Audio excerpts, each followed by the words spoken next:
Welcome everyone. We are now live and we are talking about transitioning, anxiety and play. And it's really relevant right now because children here in New Zealand and probably around the world are starting to transition back into school and early childhood. So today I'm joined by Jennifer Mcbride, who is a tutor at the ARA Institute for Canterbury. Welcome, Jennifer. Thank you. I do call you Jen though, so I'll give you your formal name and now we'll get back to the normal name. So what's going to happen is I'm going to just get Jen to do a wee introduction of herself. I'll do an introduction and then we're going to get into our chat. So Jen, would you like to introduce yourself, please? Hi, kia ora. Like Celia said, my name's Jennifer Mcbride. My background is in early childhood education. I predominantly taught in kindergarten. I've been teaching for a long time, well over 25 years, and various types of early childhood education. And I've spent time working with teenagers. My current role at the moment is a tutor with ARA Institute of Canterbury, which is, for those of you not familiar with ARA, it's like our local polytech. Areas that I'm really passionate about in early childhood is children's physical and mental well-being. I'm currently teaching children's yoga, it's called mindful flow. So it's like a calm down type of yoga for children. So it's about teaching them just not only physical moves, but also skills and abilities to manage strong emotions. Yeah, cool. Yeah. And my children have come along to one of your sessions. Really come along to one of my sessions. Yes, that was really cool. So yeah, well, they loved it. They actually loved it. Luke's been asking to come back, so that's really cool. Cool, thanks Jen. So kia ora, I'm Celia Hogan. I am the founder of Little Kiwis Nature Play, and I guess I'm just really passionate about getting kids outdoors and into nature, and I have been working in the outdoor industry for over 20 years now in a variety of different roles, from tutoring at polytechnic level like Jen, but more of an outdoor education and training capacity.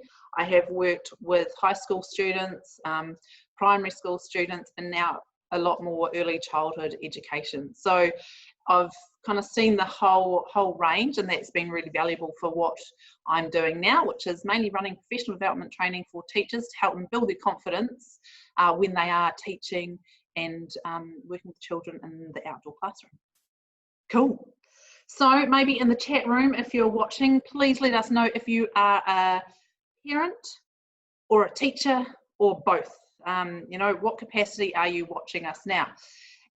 Right, let's get into it. So first up, I think let's just give, I'll just give a quick definition of anxiety. I've written some notes here because that's how my brain works, you know, brain fog.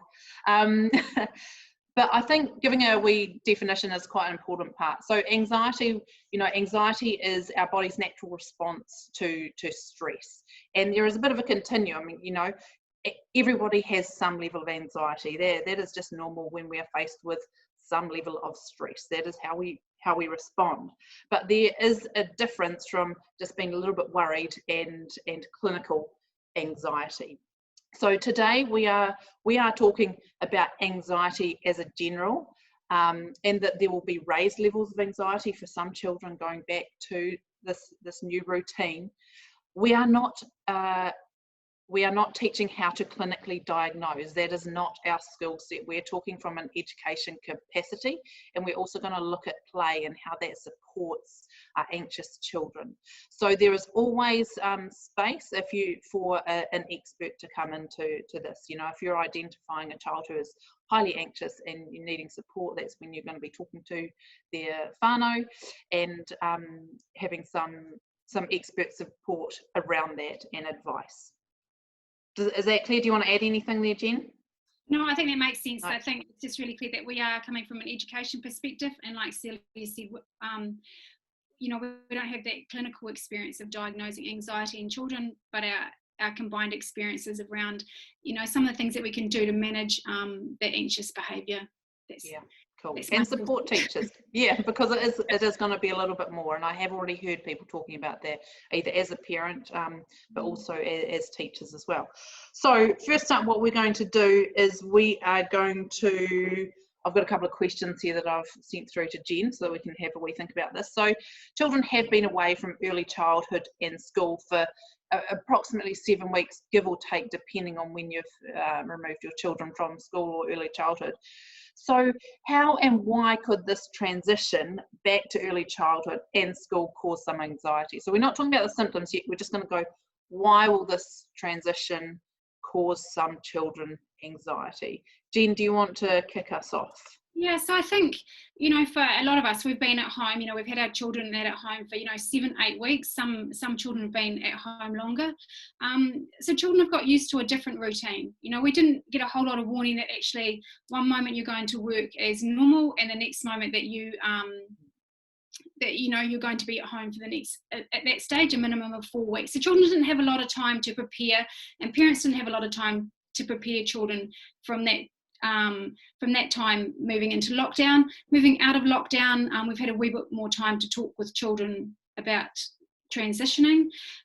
For children, they've got used to a different routine and rhythm being at home. Mum or dad or the caregivers or the parents at home, they might have been working, they might not have been working.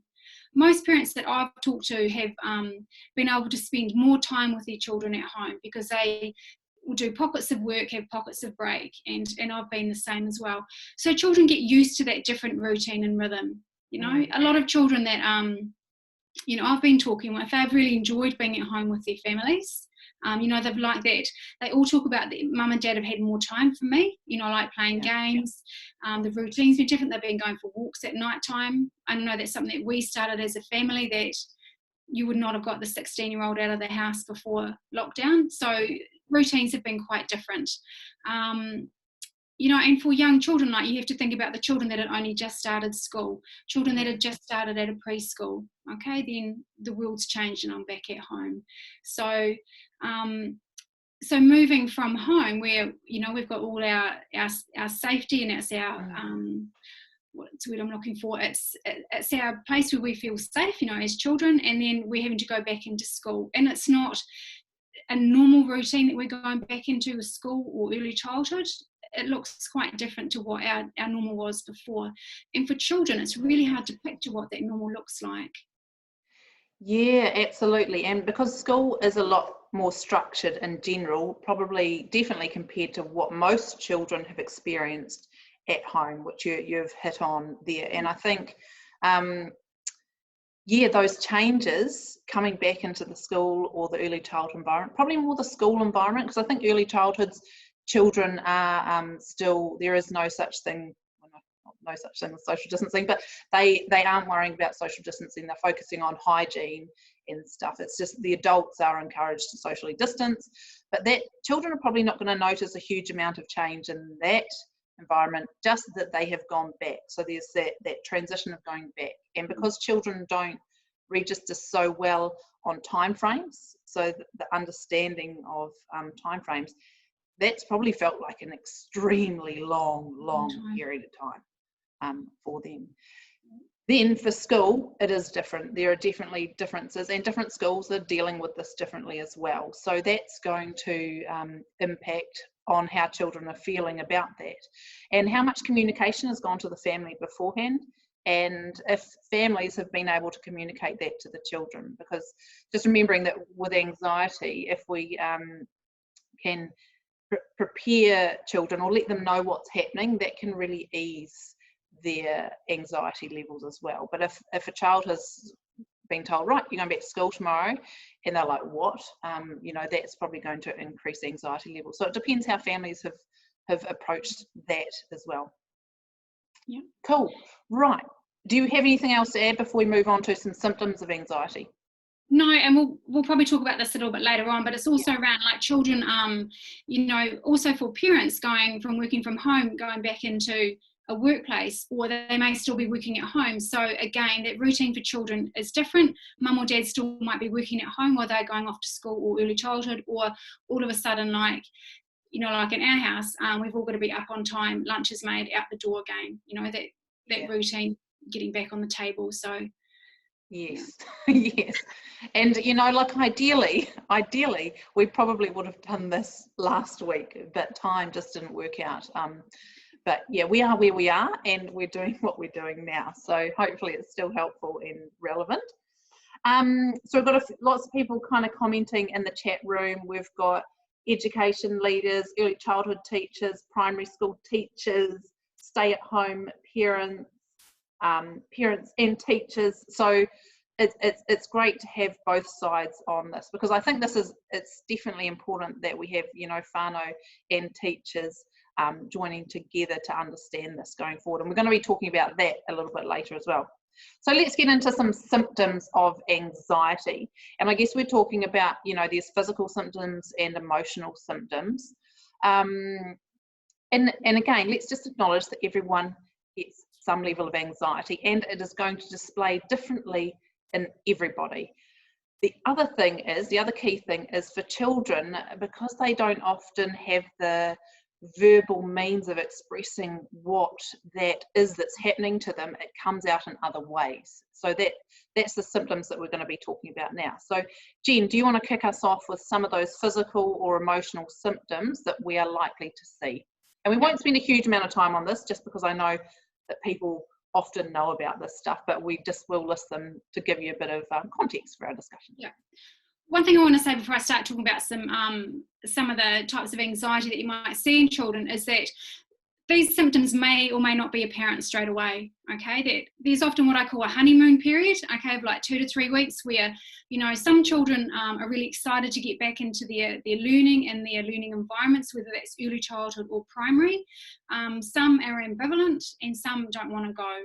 Okay, and for some other children that go back, they might seem on the surface okay at the time, then 2 or 3 weeks down the track, when actually this is now my new normal, where I have to sit, my desk is a metre away from someone else, and the novelty is well and truly worn off. I just want to be in close contact with my friends. So that's when you might start to see some of these behaviours. Some of the more common ones is like you might get a child who says they've got a sore tummy, or they don't feel well, or they've got a headache. Okay, and that's often symptomatic of their anxiety. It's not to say that they don't feel those things, but often anxiety can bring about those sort of physical changes. Children may have trouble sleeping. They may oversleep. They may have trouble going to sleep. They may wake up during the night with nightmares. There's often, with anxiety, there can be a regression in behaviour. So children who are toilet trained may suddenly regress back to eating the bed. Separation anxiety is a really key thing. You know, the tamariki have been at home with their whānau for, you know, 7-8 weeks plus. They've got used to having mum and dad all around, or maybe they've had extended family living with them. Then all of a sudden they're back on their own again, off to, you know, early childhood or school, and that can cause some anxiety. They don't want to be apart from those strong parental figures. You might see a change in behaviour. Children may become more quieter and withdrawn, or they may become the opposite, where, you know, small things they will melt down over. There might be increase in tantrums or crying for what may seem no apparent reason. Yeah, and we're kind of talking there about the fight, flight, freeze type response, aren't we? Yeah. So, and that's really common. You know, different children can get labelled as naughty children. Whereas if we're to step back and look, we might actually be seeing that is a response to anxiety for them. It could be other things, but it's just good to be aware that is a possibility for anxious children and other mental health issues as well. Yeah, I think from my experience with children who experience anxiety and they're not sure what it is that they're feeling, is that their emotions and behaviours can fluctuate. So you'll kind of see an up and down pattern to their behaviours. And, you know, some children, especially older children, may worry about family members. You know, is my family going to get sick? Is my family okay? For younger children who can't quite visualise where maybe mum and dad are for the day, it's like, where have they gone? Are they sick? Are they okay? Are they coming back to get me? All those kind of what I would consider normal anxious behaviours that maybe the child has already worked through when they've settled at preschool or school. Those types of behaviours may come up again. What else? And for some children, there's an exaggerated fear of that they may become unwell, or that something as bad is going to happen. Yeah. And so that's often, as a parent, we often know our children pretty well, and we're often able to identify what kind of emotional response or behaviours or physical response they display when they are feeling anxious. What I thought we could move into, because there are some similarities, but what about for teachers in the classroom or in the early childhood setting? How are they going to notice these symptoms? And are the symptoms going to be the same? Might they be different? Thoughts on that? I think potentially, like for children, home is their safe place. So I think some of the emotions in that are going to be quite heightened at home. They may be able to get through school, and when they get home, it just pours out. It just tumbles out. Teachers may see children's behaviour regress. So children that have been quite confident may, over time, will suddenly become less confident and withdrawn.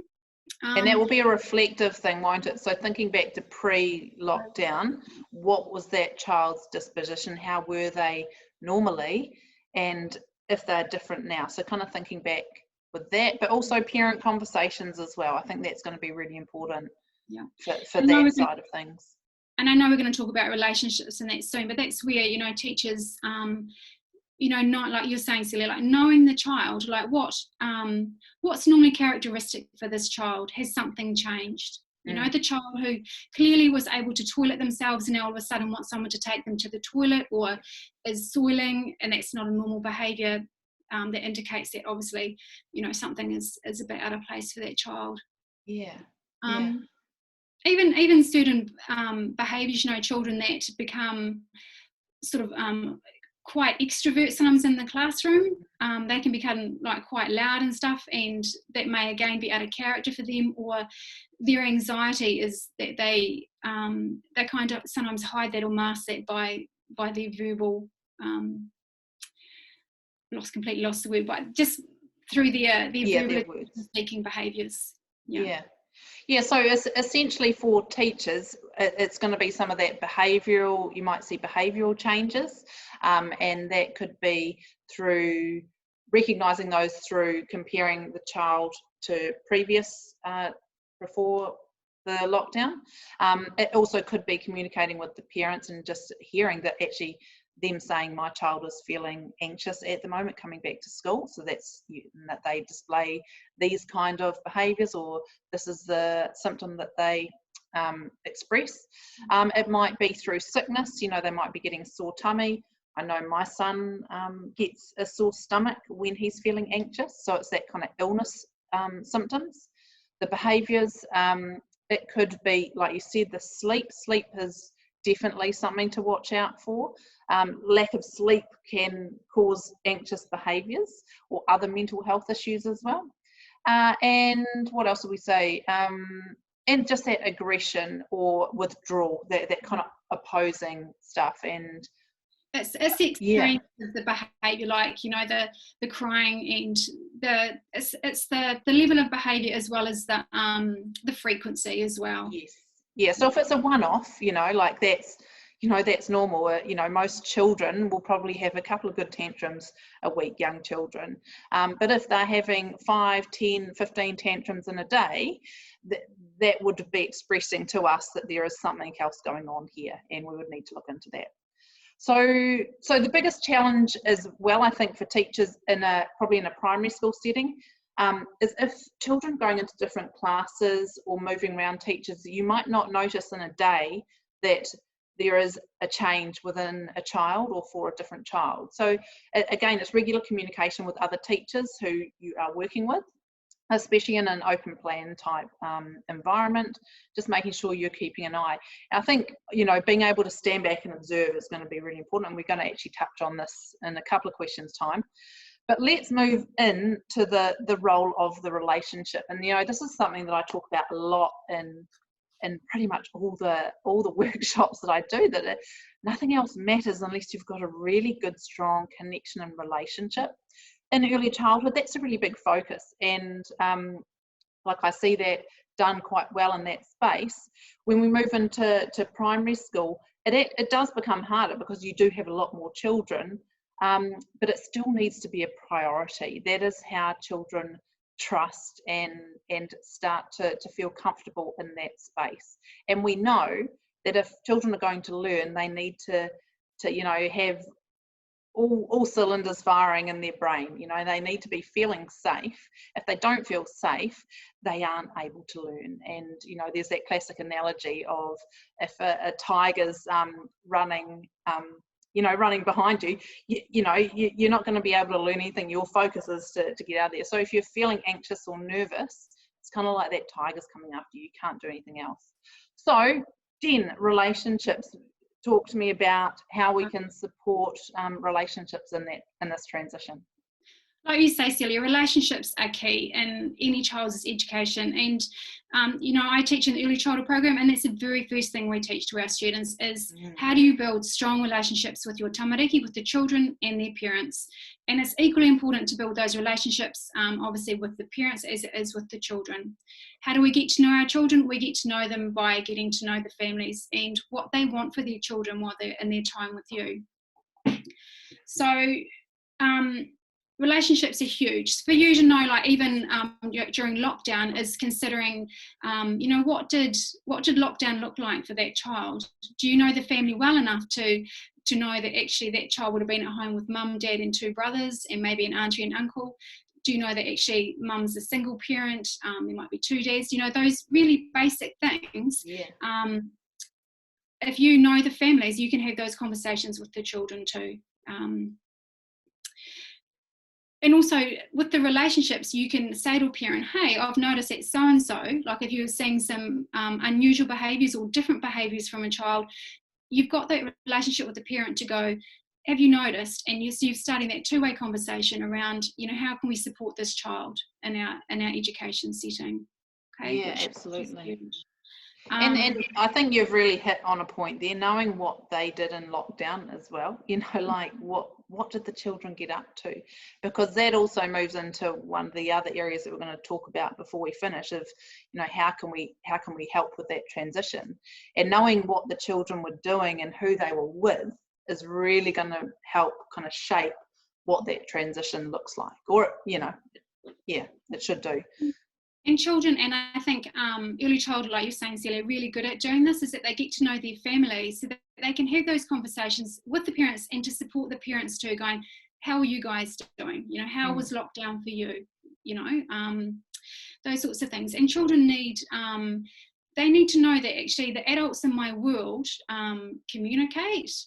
They care about me and they're here to support me. Now, children obviously don't think about those terms in their minds. They just see what's going on. They see my teacher's talking with my mum, my teacher's supporting my mum or my dad or my family. And that in turn gives me my sense of belonging, and I know that my trusted adults are looking out for me. And putting my parent hat on, like I definitely found it much easier approaching my children's kindergarten teachers than my children's primary school teachers. Like that's actually quite a hard process, because actually, when do you do it? Like it's a really hard thing to do, and you don't want to seem like you're that whining parent or that one that keeps, going, oh, my son this, my daughter that. But it's like how do you foster that openness as well without being at an inappropriate time? Yeah, and I think it's been challenging for primary schools because they have so many children coming back into the school, and I know a lot of schools have said to parents, you need to drop your child at the gate. I'm not, for my son's intermediate, so that's, you basically drop at the gate and they have to go and sort them, get to their classroom and that. So I think it's been more challenging for teachers to have that communication with parents. I'm really lucky my son's at a school that they've had really clear communication about what's going to happen in advance so that we could prepare him for going back to school. And I think in early childhood, because you physically take your child into the centre and you're having that corridor, you're having that discussion with teachers every day, okay? Yeah. And I think as children move through the school years, it's perhaps not like that. The teacher's not always in the classroom first thing in the morning, and then you tend to have to make an appointment to see the teacher, which is okay. that's effective. But if you are a 9 to 5 working parent, that has its own challenges.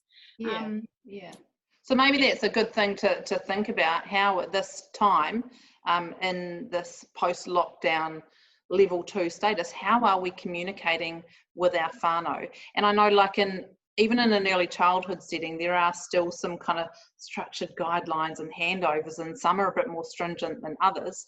So how are we making sure we are communicating really well with our whānau as well, so that they can communicate to the children? Because I know that's what you said, Jen, that's what I found really helpful with my children, was knowing exactly how things were going to happen so that I could prepare for a couple of days leading up to that. But that's, I think, also going forward as a strategy, just making sure that as teachers, we're communicating to our families, you know, how the week is structuring, especially if it's a bit different at the moment, because I'm assuming things are a bit different because you are transitioning back, you didn't get straight back into things, that there is a bit more of flexibility through the day. So how are you communicating that to your families? Are you sending out emails or notices? Just making that a priority, like our Prime Minister, you know, amazing communication. And even whether you agree or not with what's happened, we've known what's happening the whole way. And I think that's been really important. Yeah, I do too. And children need, you know, they need calm, responsive adults in their lives that have got a plan in place of what's going to happen. Okay, and as a, you know, I can appreciate for schools and early childhood centres that it's been like, you know, the information is given from the government one day, they have to implement it within 2 days. You know, and what is that going to look like? It's a whole new situation for everybody. But you know, communication with parents is really important. And as a parent myself, like you were saying, Celia, you know, I need to know how to prepare my child for going back to school. You know, I needed to know what my workplace looks like and to prepare my students going back in. And this is a strategy, isn't it, in itself? We're kind of moving into strategy, so let's just go there. You know, that predictability is really helpful for children who are feeling anxious or who are transitioning. So letting them know what's happening, how it's going to happen, talking through. I know there has been talk about, and this would have been great last week, but if you haven't put your children back in school, you know, this will be great. Just, you know, going a couple of days leading up to the gate and kind of talking through what that's going to look like. So getting back into that, slowly introducing that routine back into your day. So just thinking in those kind of terms. I think another kind of strategy is just reminding them that we are going back to normal. This still will feel a little bit strange, but saying, hey, you know, it's a one step at a time, and we are heading back in the direction of our new normal, and we will get used to this, you know, just talking positively about things. So that's a couple of strategies there, really quick. Over to you. Hand us a couple of strategies and I'll come back for a couple more. Yeah, I think like you've hit the nail on the head there too. It's talking positively with children, that it's not an experience that we've got any control over, but we just, you know, we need to, like you're saying, talk positively about it. I think that, you know, routines are key at home and at school, even though things will be slightly different. I think routine provides a sense of normality for children. Yeah. They can predict what's going to happen.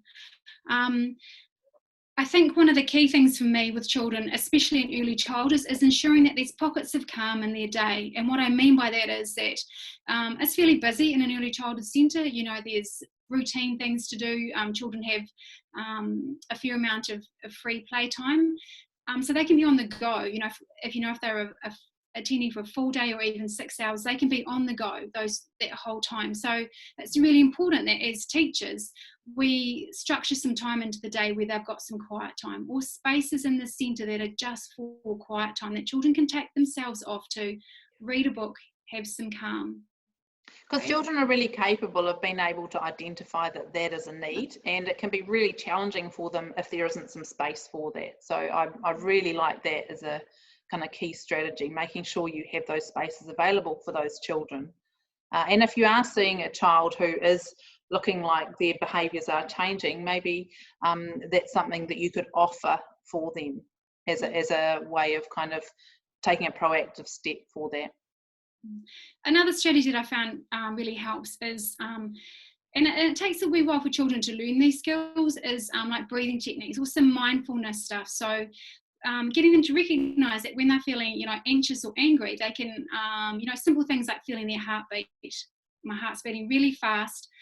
I'm not feeling comfortable. What can I do? Okay, and it's about teaching them those techniques beforehand, so breathing. Bedtime routines are a really key way to talk to children about feelings, and if you're feeling like this, and practicing some of those calm down breathing sort of techniques. And also alongside that comes acknowledging the anxious thoughts. Some adults are really uncomfortable talking about anxiety, and understandably, because New Zealand has a really high rate of youth suicide and depression. So a lot of parents, especially, and some teachers are really unsure about how to approach anxiety. Okay, so I think a key strategy here is to acknowledge.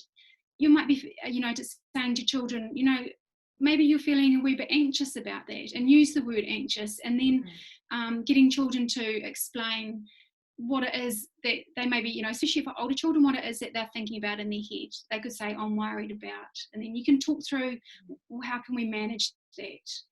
Okay, so it's actually giving a voice to how they're feeling, and then then talking through how you'll manage that when that happens again. Yeah, and absolutely. And I was just thinking, we're kind of switching a bit between parents and teachers here. But if we, I know it's hard to focus on one, but let's go just specifically finish off, things for parents, strategies that they can use.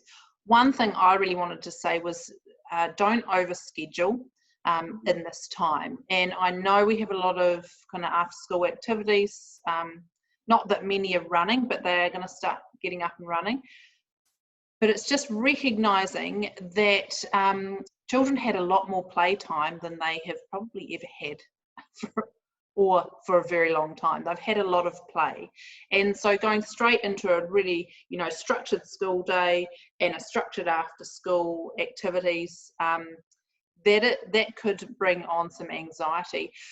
The thing with allowing them to have that free play time or that child-led, outdoor play time is that, being outdoors and being in nature, it helps reduce cortisol levels. So if they are feeling stressed or anxious, that's actually going to help lower those cortisol levels and bring things back into a bit more control. The other side of that is when children have so much external control coming at them, i.e., you do this, you follow this, you come here, that helps create anxiety. So what we can do to balance that out is to give them control over certain parts of their day. And I know people will say, oh, when they're, doing a sport, whatever, that's them having control. It's still structured. So it's giving them complete free time to play in a child-led way where they get to lead it and they get to choose it. So that's something that's going to be helpful for parents. Anything else from kind of specific parent size? What about, homework? Is that something that we need to relax on a little bit? Teachers might not like this, I'm sorry. I'm not. To be honest, I wasn't a particularly good parent in that aspect during lockdown. My child probably did some schoolwork, but I was probably, honestly, Celia, what you were just talking about more around, the child-led, what does he need to do so that he feels comfortable in this new situation, this new normal. I think also it's important to understand too that for children to be able to concentrate on schoolwork or to be calm and have those pockets of calm in their day, they need to be outside having that physical activity, because that's what is going to, lower our cortisol levels enough that we can relax and then focus on, our school task if that's what we're doing, or reading a book or those sorts of things. Yeah, and the last thing I'll say for parents is just, and you're welcome to comment in the chat room here and just say, what your favourite thing with your children during lockdown was. What was your favourite thing that you did during lockdown with your children? Please comment in the chat room, because I think we really need to remember that lockdown for a lot of people, and I know it wasn't for everyone, so I don't want to generalise, but for a lot of people, there were some really cool things that came out of it, some new family moments, some special time, lots of walking and biking in the neighbourhood, or playing games, or rough and tumble, or jumping on the trampoline, or you know, just playing cards, or doing drawing together, whatever that was. You know, don't forget that. Remember to bring that into this transitioning time. So to keep those ties of those things that you really felt like you connected with your children on, and carry those on going forward. Because we really don't want to just go, okay, well, that was lockdown, stop. Now we're not going to be doing any of that again. Bring that through. Your children loved it, and they would really love to see that going on.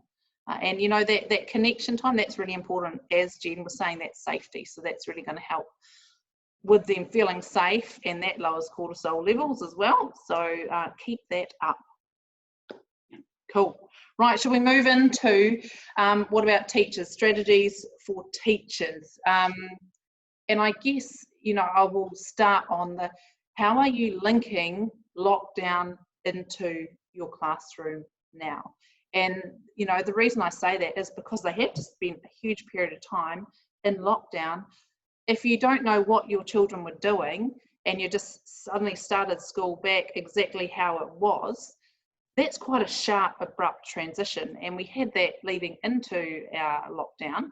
And it would be really nice to bring in some of those things that children were doing when they were in lockdown. That could have been making, you know, building huts. It could have been baking. It could have been anything. It could have been playing games or hide and seek with their parents. You know, what were those things, and how can you bring that back into your day so that, you know, it's still making it feel like there is some of that coming through with them. So some of those similar things that they were familiar with and felt confident with. And it's about that transition. And I think early childhood are very good at, you know, bringing some of the home environment, or what's important to families and whānau, into the centre, into the early childhood play. So it's like Celia is saying, it's around bringing those things that have been important to children during lockdown into families, and doing some of those things in the centre. It helps with that transition. Again, it signals to children that the key adults in my life are communicating, and they know what I need, and they're providing it for me. Absolutely. As well, so we have kind of touched on structuring. So it's good to have that routine, those familiar routines in the day. You know, that might be the start of the day, end of the day. But also just being able to be a little bit flexible through the flow of the day, while still giving enough structure that children who do feel a lot of anxiety aren't going to feel like it's super unpredictable. But just recognising that you're going to have to watch the flow of the group, and if behaviours are becoming a bit challenging, you know, why don't you take your group outside for some play? And I know there will be some teachers here going, oh, but you know, the social distancing, you know, at our school we have to do this.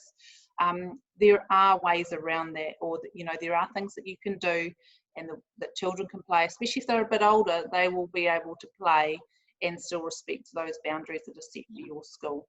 Early childhood, just get them outdoors. They'll love it. Yeah.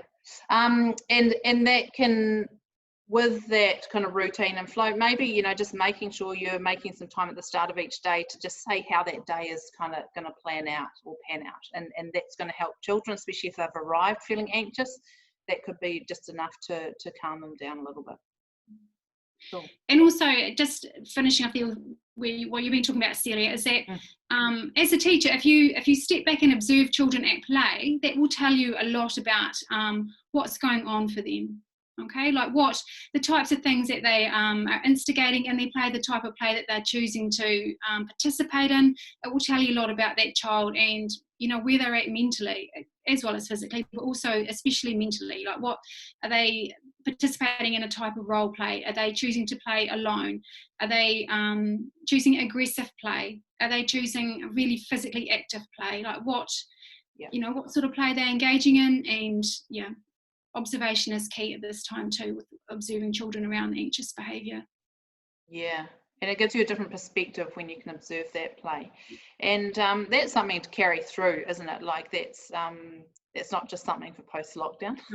That is, you know, observation is such a great strategy for teachers just in general, to be able to observe, okay, you know, how are my children doing today? You can see a lot through their play, so that's fantastic. What else did we have? One thing that I was also thinking about is, you know, like if children have been exposed to a bit of media over the lockdown period, that can feel quite confronting, you know, if they have seen too much, and that can make them feel anxious. So one thing I was also thinking is sharing some good news stories, you know, like the things, not specifically about COVID, but just generally. You know, I was watching something the other day and it was actually talking about climate anxiety, and I was like, oh, that's interesting. And I totally get that, you know, often children quite young are told about, you know, the trees all being chopped down in the Amazon, and the gorillas or the monkeys being killed off over here, and that's quite stressful because they can't really decipher all that information because it doesn't actually make sense. There's lots of pieces of the puzzle missing, and they can feel quite anxious about that. So telling good news stories about things, well, that example is specific on climate change, but just in general, good news stories can make children feel better, and that there is good things happening as well. So that's a totally random strategy, but still worth sharing.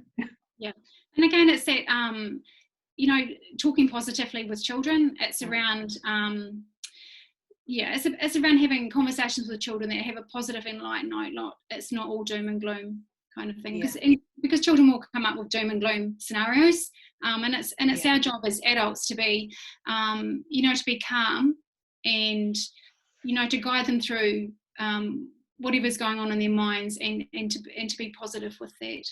Yeah. So we've talked about a number of different strategies. We've talked about having some regular routines, communicating well with both ways, parents to teachers, teachers to parents, having some predictability in the day, so maybe sharing the plans of how things are working, not over scheduling children too much outside of school time, but also thinking about that in school time as well. So just, you know, being flexible with your structure, but not making it too unpredictable for children. Thinking about for teachers, you know, how you link the lockdown experience for children to what you're doing in the classroom or at the early childhood centre, and bringing in some of those familiar things that they've been doing. Thinking about how your day is structured and setting that out, communication to the children, maybe a plan for the day, what's happening, making sure that there is time for play, and, you know, like I'm obviously an advocate for outdoor play, and I am going to say that taking the children outdoors for play should be something that's structured into your day every day as a teacher. And I'm not talking about playtime or lunchtime, I am talking about class time. That is something that the children should be doing. And I'm going to assume that most people will be doing that, but if you're not, you know, I can definitely help you out with that. Yeah, just do it and you will notice some really big improvements. Observation was another strategy. So making sure you're standing back and seeing what is happening with your children. Because sometimes when we're right deep in that play, we can't see all those little things that are happening. So being able to stand back and observe and watch is really good. If we can't watch, we can't see what's happening. So we need to be able to watch what's happening. What else do we have here? Yeah, I think that pretty much sums up most of them. There are a few more in there, I think, but that's a pretty good summary. Now, we just wanted to focus, we're at time. Oh my goodness, far out. How did that happen? We have talked a lot about play, so we're going to really quickly just summarize over that. Or maybe I'll just summarize that because we have talked about play a lot, haven't we? And just and then you can finish me off whatever I miss. So yeah, it's just really important to have unstructured child-led play. I talked about the control, and that's a locus of control. So if children feel like they are being controlled too much, and that's just through structured time and having to be somewhere, go somewhere, do something, too much of that in a child's life creates anxiety. And so it's that future focus, worrying about what's what's happening next. So giving children enough time to play, and play in their own way so that they're leading their play is one way of really helping to reduce anxiety. But the other thing about play is it really helps with our emotional, the emotional side of things. So it helps release cortisol, it helps them process what's happening in their life.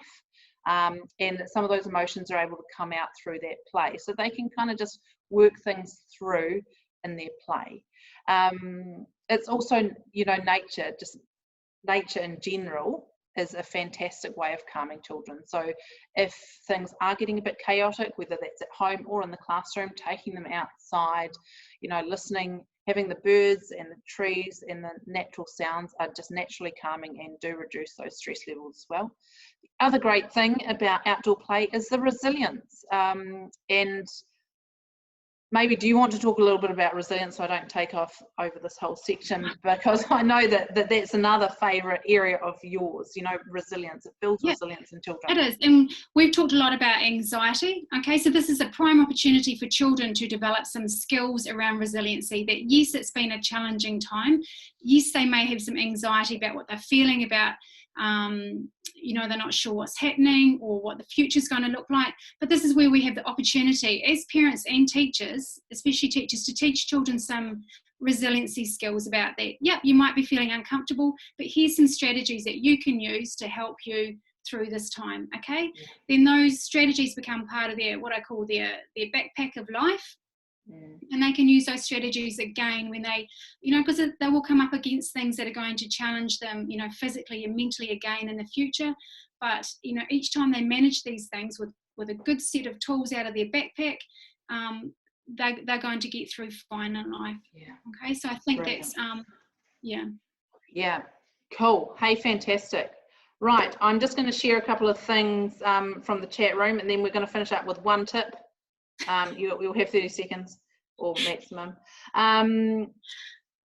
Yeah, there are people just been saying that things that they enjoyed through lockdown: music sharing, lots of laughs. Oh, it froze apparently. I'm sorry, team. Gardening, chalk drawing, play. That's fantastic. So there's lots of things that were going on during lockdown that children were enjoying.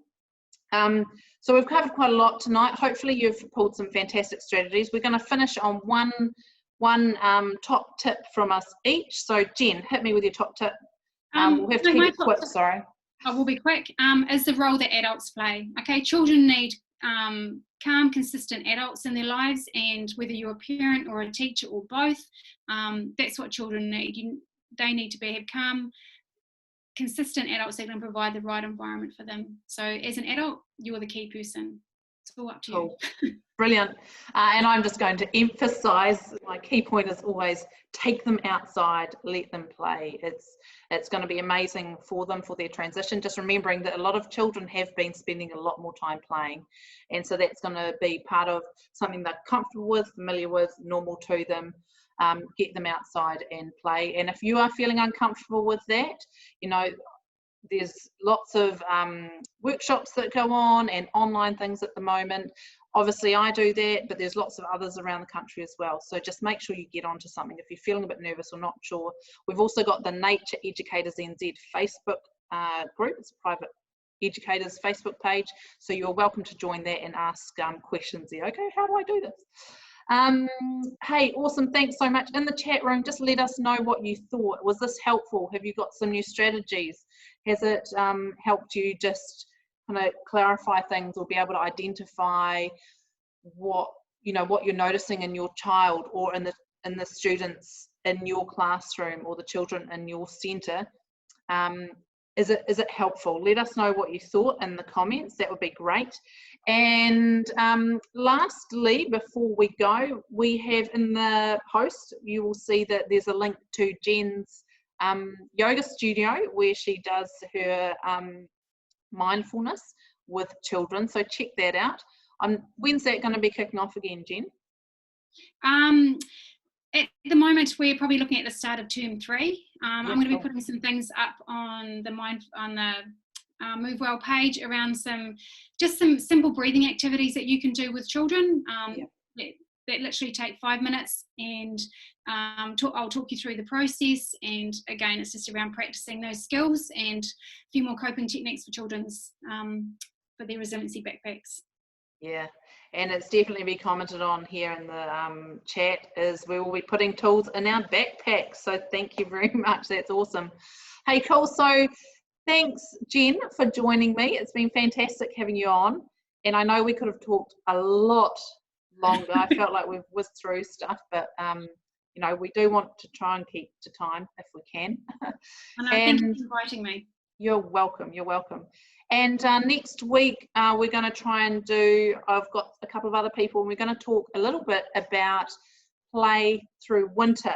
So I think that could be relevant for teachers and parents who are going, okay, so we have loved this play, we've had good weather, especially here in Christchurch. How do we carry that on through the cold months? What does that look like? That kind of thing. So we're going to give some top tips around that side of stuff. So watch out on my Facebook page, and make sure it's the right Facebook page, because I got a fake account set up today. Little Kiwis Nature Play is our name. And right, we are going to say goodbye. So thanks again, Jen, and thanks everyone for your feedback and comments. Ka kite. Okay.